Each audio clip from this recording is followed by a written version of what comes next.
On Fatima Payman, will the Prime Minister have to consider shifting your approach, Labor particularly, with your rules, to accommodate younger members like Fatima Payman? Well, first of all, it's not just young people who have diverse opinions. But let's go to what I think the issue is here. I think the Prime Minister's doing the very best he can in the circumstances, and indeed Senator Wong and the leadership.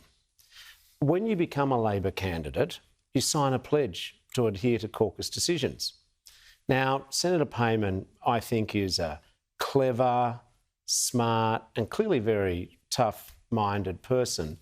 I think what the Prime Minister's done is he's resisted the Liberals' call to expel, the Greens' call to ignore it, and instead he said, listen, let's work through the issues and give people time and space to think about it. If you don't want to agree with the strategy of the team, then it's okay to sit on the bench. We want her. Let's be clear. We want her. And let's just work this issue through. The broader question you raise about having a binding caucus position when you sign up, you can have that conversation, but you wouldn't do it now in the heat of the kitchen. It's lasted us a long time. If there's calls for greater flexibility in the future, we need to have that in a considered way. She's not being suspended or sitting on the bench because she has a strong view on Palestine. That's legitimate. I think most Australians want to see the death stop. They want to see the hostages back. They'd like to see the tanks out. But we've just got to work through and make sure that we've got a process where we respect the rules, but we also respect strong people thinking through their propositions. The Greens are exploiting the politics of it, obviously, with that motion and then potentially another one later in the week. Now they've released their target seats for the winter break and the door knocking. They're going to be in Wills, in Perth, Patrick Gorman's seat and others. Is this what this is all about? The Greens trying to sort of divide Labor in this sense and then peel off votes on the left? Well, I choose to respect that Fatima Payman's got her own views and that she's not just a sort of a green tool here. I don't buy that analysis. She's got her own strong views. But in terms of the Greens, they really are disgraceful. They're not a party of government. They are seeking to disrupt social harmony. A lot of conscientious Australians want to see the violence end in Gaza.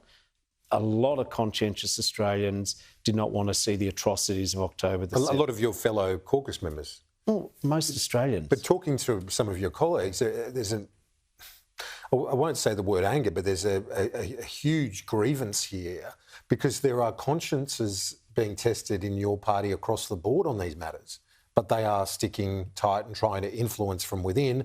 That's not been the approach from Senator Payman. No, that's true. And we all sign a pledge to stick by caucus. But we are where we are. And I'm, for one, think that the Prime Minister's handled it pretty much as best he can here by saying, all right, you feel strongly, we still want you in our party. And Fatima says she still wants to be in our party, but we've got to work out what the road rules are. And so I think time to think and work through how we do it, that's just sensible, isn't it? Because the reality is that we've got bigger issues. I mean, I'm not saying this is not a big issue, by the way, and I'm not saying the Middle East isn't a gigantic issue, it is.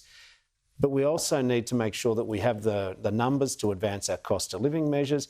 I tell you what most Australians really want, and talking about the Greens targeting Labor MPs, most Australians don't want people importing these arguments from overseas to a point where it becomes dangerous and disruptive to the way we live our beautiful democracy and way of life here.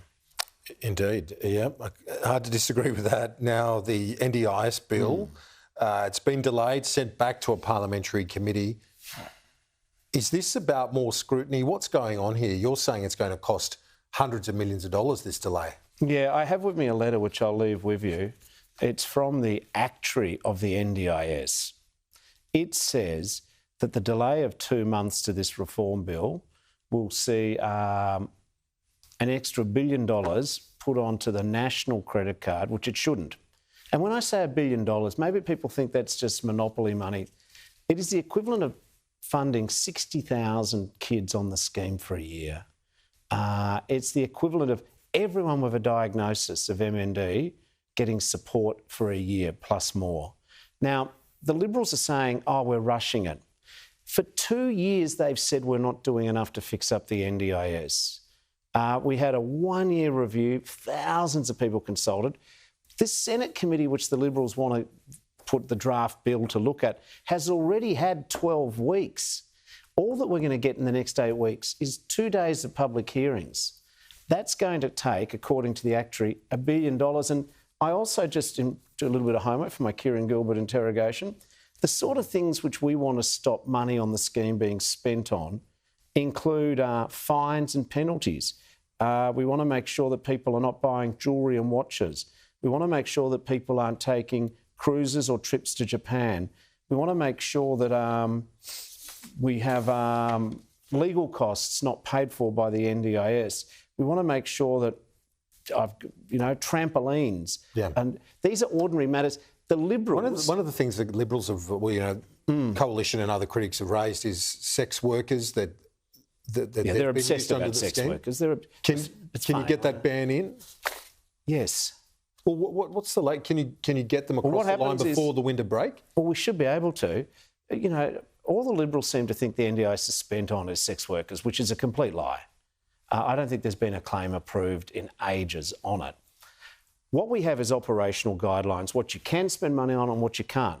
But the problem is because the legislation isn't well enough drafted, when the operational guidelines are tested in the courts, we lose.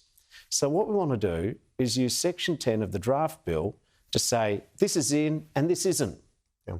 That provides certainty for participants, means we use evidence-based therapies. Like the Liberals are now fighting to the death to spend an extra $1 billion so people can get cuddles therapy.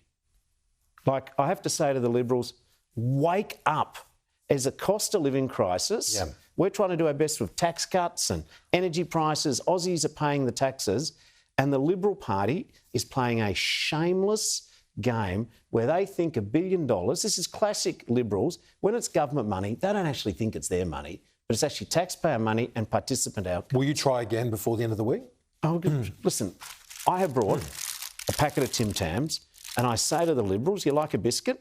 Let's have a biscuit and a cup of tea and save $1 billion for participants. Then you go on a 2-day frolic. If there's 2 public hearings in July, that's $500 million each day. And the Liberals say they need time to look at amendments. They've had 12 weeks. Listen, I don't think they're the brightest tools in the shed, some of them in the Senate, but, the sharpest tools in the shed. But we can work out amendments. We've done national security amendments on far less time and not even a Tim Tam. OK, Michael Sukkar, if you're watching, the Tim Tam offer has been made. Tim Tam time, Michael. Bill Shorten, thanks for your time. Appreciate it. Cheers.